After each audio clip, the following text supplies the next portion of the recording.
Baik, saya awali. Assalamualaikum warahmatullahi wabarakatuh. Perkenalkan, nama saya Dimas Ananda Zakaria, prodi dari Teknik Sipil B.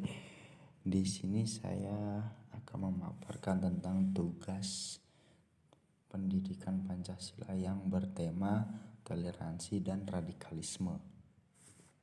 Kita langsung saja. Di sini ada judul radikalisme dan toleransi di Indonesia dari masa ke masa. Nah, radikalisme dan terorisme timbul dan merupakan fenomena dalam kehidupan bangsa dan bernegara yang sering melibatkan hubungan antar negara, warga negara atau kelompok dengan warga negara kelompok dalam kehidupan berlangsung bernegara. Malahan di era globalisme, radikalisme, dan terorisme melibatkan kelompok dan jaringan yang bersifat internasional. Di sini juga ada radikalisme dan terorisme.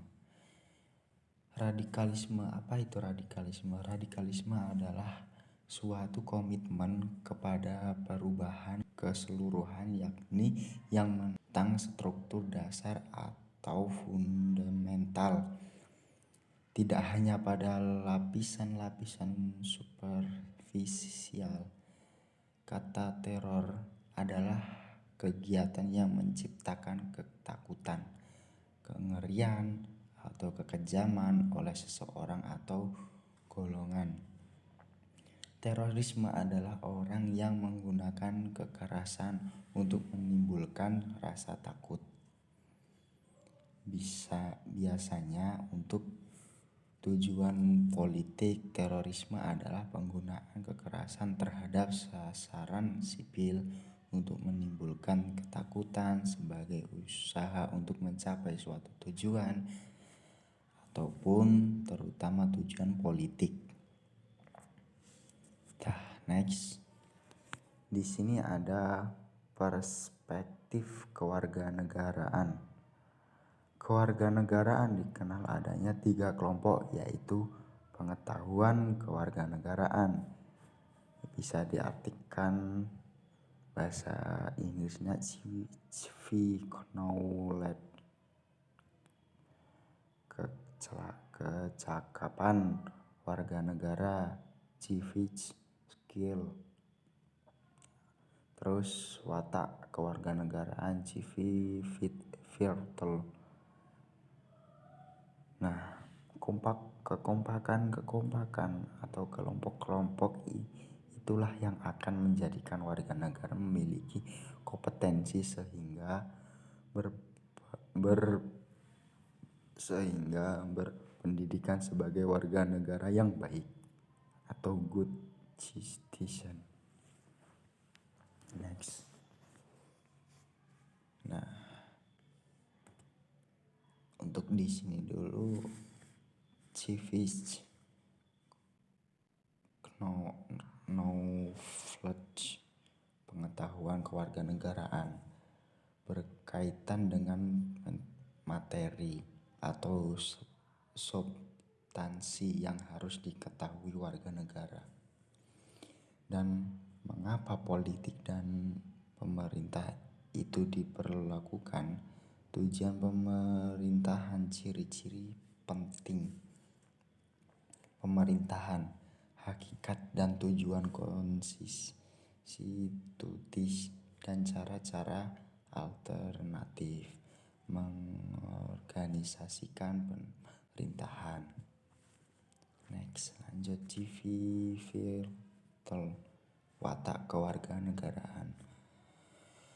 Ya, watak kewarganegaraan berkembang secara perlahan sebagai akibat dari apa yang telah dipelajari dan dialami oleh seseorang baik di rumah, sekolah, dan di masyarakat. Next. Radikalisme di Indonesia.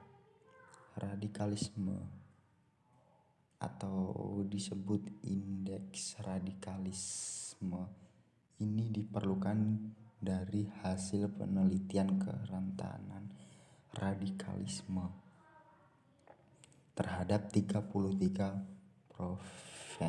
provinsi dengan tujuan responden sebanyak 4.840. Next. Terorisme di Indonesia dari masa ke masa.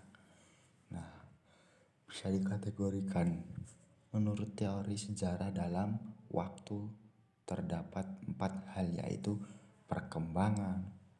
Jadi terorisme juga itu berkembang, berkesinambungan,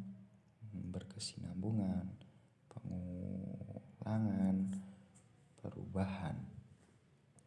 Berkaitan dengan itu, teori sejarah mencangkup teori spiral, teori kemajuan, teori siklus. Berkaitan dengan itu, maka yang terjadi di Indonesia terorisme menunjukkan adanya perputaran, pengulangan, dan kadang-kadang ada. Next. Periode 1966 sampai 1998 masa Orde Baru. Teror yang terjadi pada masa ini berupa gangguan keamanan dan teritorial sehingga menentukan penggunaan pada aspek keamanan di lingkungan melalui penerapan Dewi fungsi ABRI.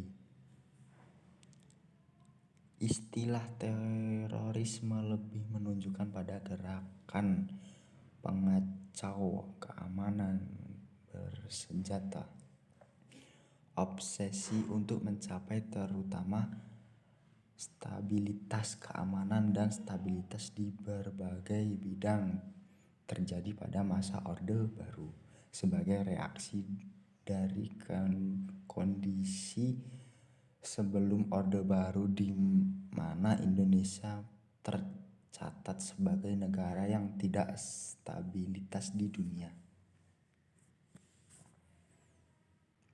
Periode 1999 sampai 2004. Teror dalam periode ini lebih terwujud pada gerakan mengacau keamanan dan ketentraman masyarakat. Walaupun tendensi ke arah politik juga pasti ada. Era reformasi yang ditandai oleh kebebasan dan otonomi memunculkan organisasi masyarakat dan LSM. Next. Periode 2005 sampai 2015. Makna terorisme. Maka terorisme dalam periode ini memperlihatkan corak global juga, yaitu memanfaatkan jaringan internasional sehingga terorisme tidak hanya berasal dari warga negara bangsa juga sendiri, melakukan juga dari warga negara dan bangsa asing. Radikalisme dan terorisme sebagai masa bagi negara demokrasi dan negara hukum. Tak bisa kita artikan masyarakat baru itu berbentuk memulai proses berubah sikap individu warga negara yang mencerminkan nilai-nilai demokrasi dan rasa hormat serta tanggung jawab yang juga ditandai oleh hal-hal berikut. Hal-hal apa saja? Yang pertama, menunjukkan tinggi harkat, derajat, dan martabat manusia sebagai sesama makhluk Tuhan yang Maha Kuasa. Yang kedua, mendahulukan kepentingan bersama tanpa mengabaikan kepentingan pribadi atau golongan. Yang ketiga, menghargai pendapat orang lain, tidak memaksakan pendapat kepada pihak atau orang lain. Yang keempat, menyelesaikan masalah secara musyawarah untuk mencapai kata mufakat yang dilibatkan oleh semangat kekeluargaan. Yang kelima, menjunjung tinggi supremasi hukum dengan cara menaati norma hukum dan norma lain secara bertanggung jawab, dan lain-lain. Next, pentingnya berpikir kritis.